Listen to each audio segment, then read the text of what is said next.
por falta de vigilância, e Deus já havia dito para ele que ele deveria guardar o jardim.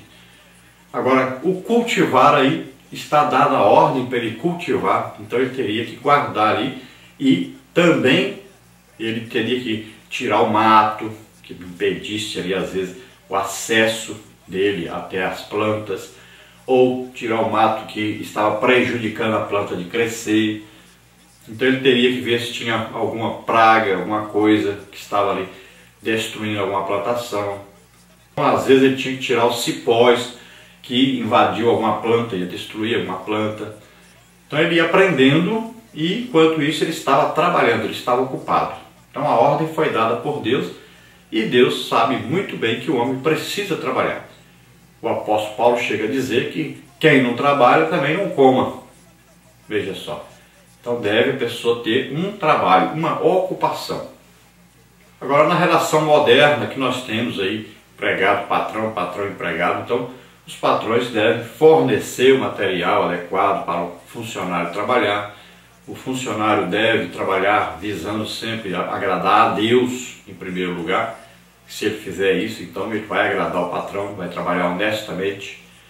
E também os patrões não podem ficar atrasando o salário, não podem também pagar baixíssimos salários, não pode também oprimir, né, os seus funcionários. Então existe aí toda uma regra de boa convivência entre patrões e empregados, empregados e patrões. Tópico 2 aí, os bens. Jesus renunciou à riqueza. 2 Coríntios 8, 9, Filipenses 2, 6 e 7. E pelo que parece, esperava o mesmo dos discípulos. Lucas 9, 3, 10, 4, 14, 33. Além disso, Jesus mandou que o moço rico desse seus bens aos pobres. Mateus 19, 21. Mas não exigiu isso de Zaqueu, que se prontificou livremente em doar metade de seus bens aos pobres. Lucas 19, 8. Não é requerido voto de pobreza para ser cristão, mas a riqueza pode ser um tropeço na vida cristã. Mateus 13, 22. A fé cristã não condena os bens materiais, desde que adquiridos com honestidade. É o amor ao dinheiro, e não o dinheiro em si, a raiz de toda espécie de males. 1 Timóteo 6, 9 e 10. Então aqui fala sobre os bens, as propriedades, né, as riquezas que a pessoa tem, e que muitas vezes prende essa pessoa às riquezas, às ocupações que exigem que essa pessoa cuide desses bens. Então, muita gente pode dizer: eu não tenho como ir à igreja, porque o dia que eu poderia ir seria só no domingo, mas esse dia eu tenho que estar na fazenda, ou eu tenho que estar separando as duplicatas para pagar na segunda-feira. Então, ele vai se ocupando, e o seu coração vai ficando cada dia mais preso a essas riquezas, a essas coisas, e acaba que ele não tem tempo para Deus, ele não tem tempo para ler a Bíblia, ele não tem tempo para orar, ele não jejua, ele não tem tempo para evangelizar, ganhar almas. Então, ele vai ficando sem tempo, porque as riquezas vão tomando o seu tempo, vão escravizando essa pessoa. Então, o problema aí é que o amor passa a ser exagerado para o lado do dinheiro, e o amor a Deus passa a ser enfraquecido devido a muita dedicação às riquezas. Então Jesus disse: não tem jeito você amar esses dois senhores ao mesmo tempo. Você vai acabar amando um mais do que o outro. E o que acontece com as riquezas é que a pessoa acaba amando mais as riquezas. O coração fica dedicado a essas riquezas, ocupado demais com essas riquezas, e o amor a Deus vai se esfriando.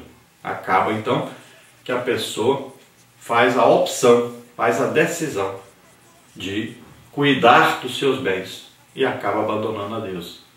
Na verdade, quem entra para fazer a obra de Deus não deve estar visando lucro. Esse é o grande perigo que existe. Muitas pessoas acabam entrando na obra de Deus, vão fazer a obra de Deus, às vezes até dizem: vou viver pela fé, né? E aí vai viver por conta da igreja, mas na verdade o objetivo da pessoa é ganhar dinheiro, o objetivo da pessoa é enriquecimento, e isso é que atrapalha a fé dessa pessoa. Então você vê que muitas vezes Deus não usa essa pessoa. Muitas vezes essa pessoa ora até pelos outros e tudo, mas Deus não opera, não existe confirmação de Deus com sinais, prodígios, maravilhas no ministério dessas pessoas. Por quê? Porque Deus conhece o coração dessas pessoas. O coração está aí perdido nas riquezas, perdido no dinheiro. O interesse é ganhar dinheiro, o interesse é ficar rico. E acaba a pessoa com o tempo perdendo a intimidade com Deus. Então é um perigo muito grande e que acontece muito hoje dentro da igreja, na obra de Deus. Muitas pessoas trabalhando para Deus, mas visando o dinheiro e não o bem das pessoas. Por isso que pouquíssima gente tem dons do Espírito Santo na igreja. Porque não amam. Estão ali para ganhar dinheiro, na verdade. Tópico 3, o Novo Testamento. O oitavo mandamento é reafirmado diversas vezes no Novo Testamento. Mateus 15, 19, Romanos 2, 21, 13, 9, 1 de Pedro 4, 15. Mas adaptado então à graça, pois as sanções previstas no sistema mosaico não aparecem na nova aliança. O Senhor Jesus disse: meu Pai trabalha até agora e eu trabalho também. João 5,17. O apóstolo Paulo encorajava o trabalho não somente para o sustento da família, 1 Timóteo 5,8, mas também para que cada um contribua para suprir a necessidade do próximo. Veja 2 Coríntios, nos capítulos 8 e 9. Então veja só que o Novo Testamento, ele fala muito sobre trabalho. Ele diz que o homem deve trabalhar honestamente para adquirir as coisas, para ajudar as pessoas. Então você deve ser canal de Deus para ajudar as pessoas. O apóstolo Paulo chega até a dizer que quem não trabalha não coma.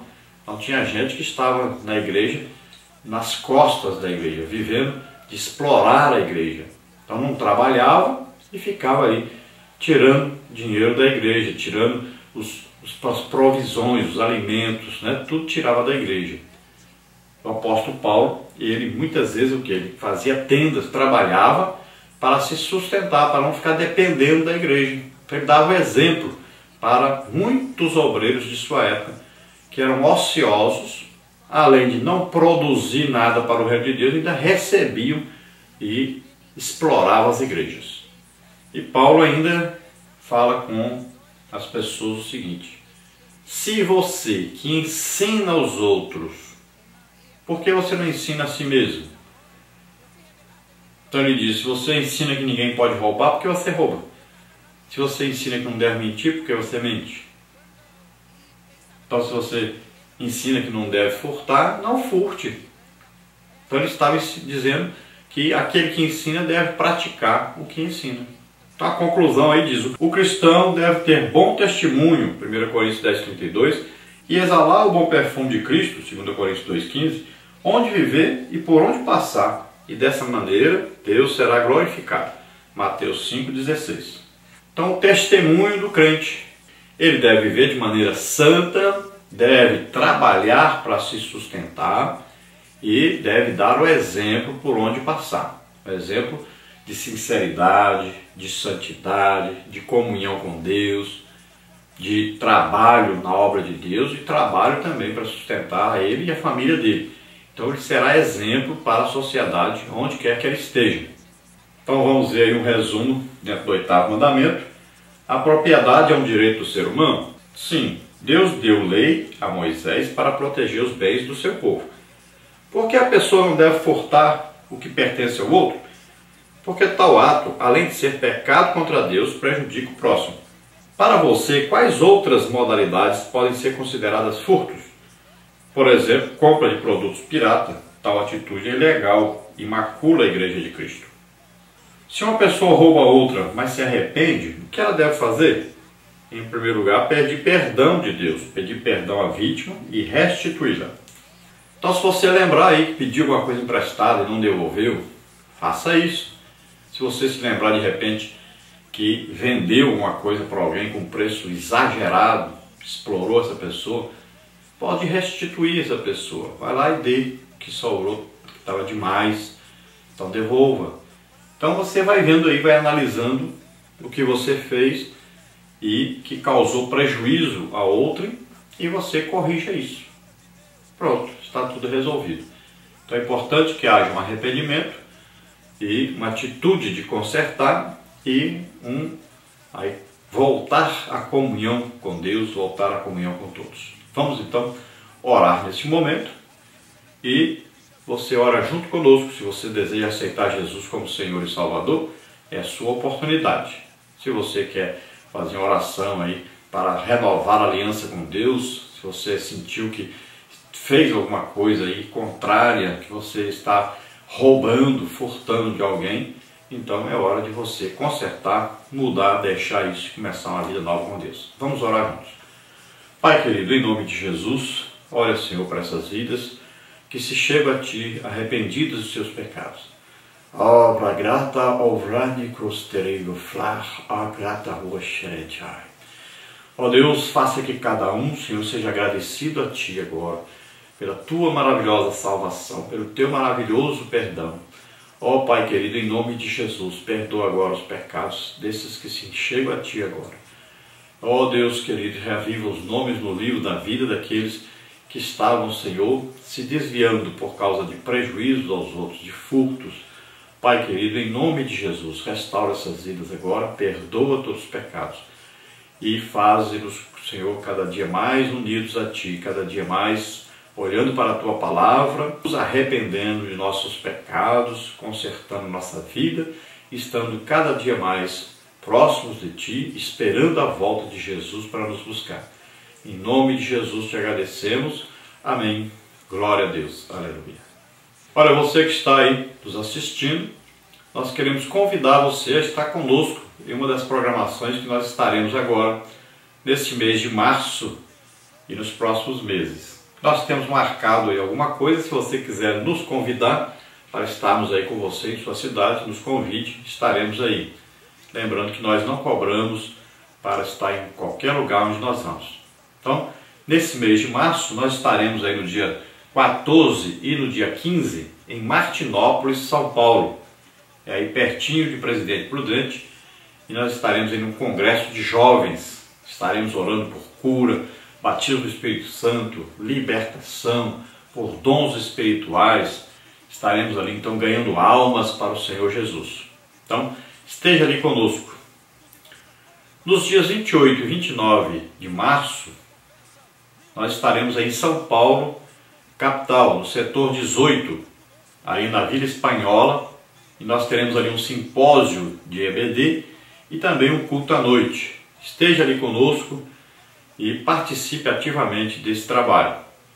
Nos dias 1º e 2º aí de maio, dia 1 e 2 de maio, nós estaremos aí em Santa Rita, Maranhão, no Tempo Central, ali no seminário de avivamento, orando por batismos, por curas, por libertação, por dons espirituais. E nós estaremos trazendo um seminário de avivamento ali na cidade então de Santa Rita, bem próximo a São Luís do Maranhão.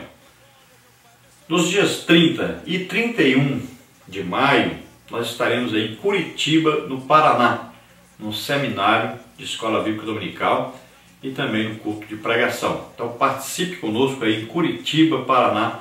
Mais para frente nós vamos dar para você a localização direitinho. Então, seminário de Escola Bíblica Dominical e culto de pregação. No mês aí de agosto, nós estaremos aí na cidade de Ananindeua, no Pará.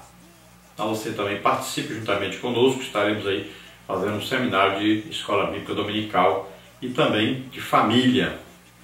Então, se você deseja nos convidar para estarmos aí com você na sua igreja, nos convide, estaremos aí com o maior prazer e alegria para participarmos juntamente com você do aprendizado da Palavra de Deus e das bênçãos do Senhor.